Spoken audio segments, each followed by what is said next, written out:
Change or Rashad Milligan rolling out? That's a good question. Brandon, Yeah, you want one quick we question? can't ask Rashad questions. Hey, Rashad. Archer?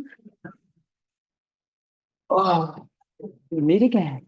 I've never done these before. Yeah, because that was COVID. Yeah, I've never had the whole shebang. All right, welcome everybody, and thank you for joining us this afternoon for another historic event in the history of the Las Vegas Aces as we tip off the 2024 WNBA awards season. Will you please join me in welcoming WNBA Commissioner Kathy Engelbert for a very special presentation.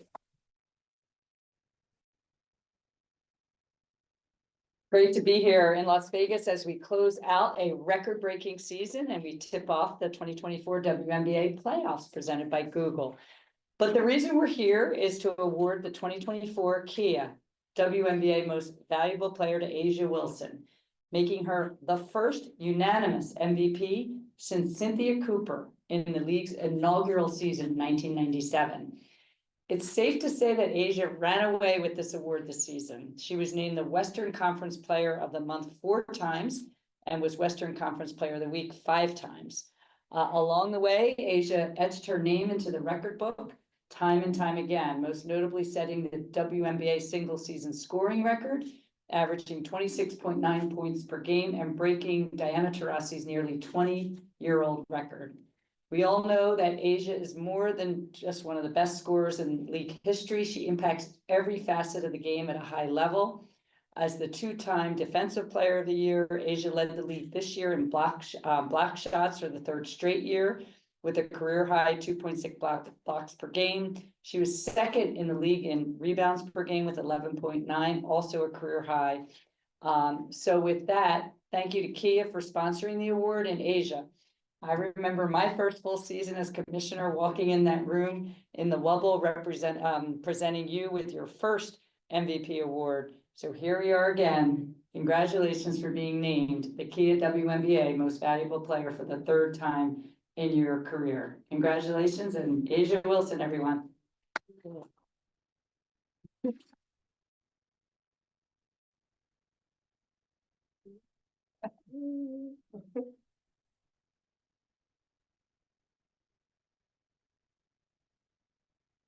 Print them out here. Yes.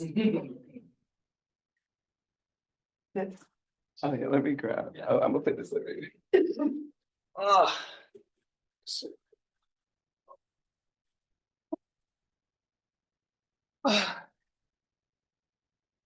So this is like honestly my first time I've ever had an opportunity to make a legit speech. So that being said, man, I want to thank my teammates, Coach Hammond, Mark, the Aces organization, and obviously the WNBA as well, and just every single person who makes this incredible team just go day in and day out. Their work never goes unnoticed. Obviously, I want to thank my parents so much for just everything that they've done, the sacrifices that they've made, holding me accountable in times where you could have just kind of let me fall underneath the rug, but that's always good. I also obviously want to thank South Carolina and Coach Daly and my agent Jade and my team as well at Clutch Sports. I truly wouldn't be standing here today without the hard work and the sacrifices made by all of those people. And I promise you, I didn't even name half of the people that I really truly love. Basketball has helped me achieve things that I never dreamed I could. To be named MVP is a tremendous honor. It's humbling to walk a path paved by so many legends of this game. Those who made, this league what it is today, and for me to stand up here with my third one. So shout out to the legends because they really did their thing, their big one, with paving the way for young guns like me to thrive in. On my best days and on my worst, I pray that I'm worthy of all the blessings that have come my way. I hope the fans know that I see every message, every TikTok they make, and still, even the white tees and the silver hair, I love you all. The fact that anything I do gives another person and another Black girl the small bit of hope, that's what keeps me going. Keeps me trying to be the best that I can be always. In my 7th season, I love this game more than ever. And I know y'all, everyone in this room knows that I will not be satisfied if I cannot compete at a high level and go try to win us another one. So It's playoff time, it's the real time, and I'm just honored and I'm so thankful to be up here. This is such a blessing to be up here, not just my third time, yes, but as a whole, this league is incredible and full of elite women. So I'm glad that I could just be a part of the 144 and soon to be some more teams and some more people. So no, thank you guys so much. This is truly special.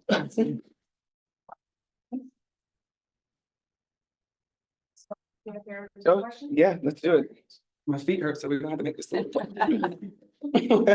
Asia, congratulations. Thank And I remember we all saw that video from the Wubble Yeah. and the tears then. And I guess now, 4 years later, how does it feel? A lot has happened since then, but that comparison of winning your first versus your third. Yeah, I feel like my tear ducts are just, they've been working all week pretty much. I feel like I've been crying so much, and so I've just trained myself not to cry today, but it's still the same feeling. It's still surreal because I know how hard this league is to just be successful and to sustain your greatness in a league like this is hard. So it really is nothing much different. It's still the same feeling, the same butterflies. But yet the fun of it all is something that I never want to lose sight of. So the first one was something special, and I think the biggest difference is my first was kind of like, okay, I kind of got my name in the record books, the history books for this league. To now, I'm like, I feel like I fully established myself in a league that I dreamt of playing in. So it's something that's truly special and still surreal.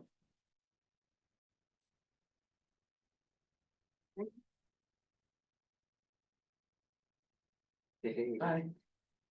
what would you say to younger you, going even farther back than the first one, but as you fell in love with basketball and started seeing, a future in it, did you ever imagine three and a unanimous? And what would you say to that girl? Man, not at all. I wouldn't imagine this at all. I would just be happy with making through a training camp roster, because I know how hard it is to be great. But my biggest thing that I would tell younger Asia is just give yourself some grace. I feel like at a young age, we tend to put a lot of pressures on ourselves because of the outside world that we see, and we feel like we have to catch up and we have to look and talk a certain way just to survive in this world. And we lose sight of our true self, our true well-being and what we're set, our purpose on what we're set to do in this world, and that's to thrive and wherever we want to be in. And so I think I would just tell young Asia, give yourself some grace, girl. It may not always look the prettiest, but know that you are put on this earth. God has put you on this earth to be special and love on that and understand it's okay to be different. It's okay to have days where you don't feel like getting up out of bed, but you're going to be you and you're going to love that. And I've been caught up in people pleasing and imposter syndrome and all of that. And it's hard. It's sometimes it's the life. But once you realize who you are from within, no one can shake you from that. And sometimes you got to give yourself some grace. Yeah, thank you. Hey, Asia in the back. So this is your third MVP trophies. They're received for you. This is your third one. Is there anything different about winning this one? And also back at T-Mobile Arena, Kelsey Plum sort of called your shot that you're going to win it unanimously. Was there any dialogue between you two after it was announced? Oh man, KP's gonna always speak her mind, and that's why I love her the most. So we really didn't talk much because whatever KP says goes pretty much. So I was appreciative that she even would say things like that. So yeah, no, we really don't talk about this type of stuff because it's me doing my job. I'm not in it for just like, oh, the shiny things. Like this is great. But the biggest message in the work is with the work that needs to be done. How can I be better? How can I be a better teammate, leader, person? Like that is the true trophy.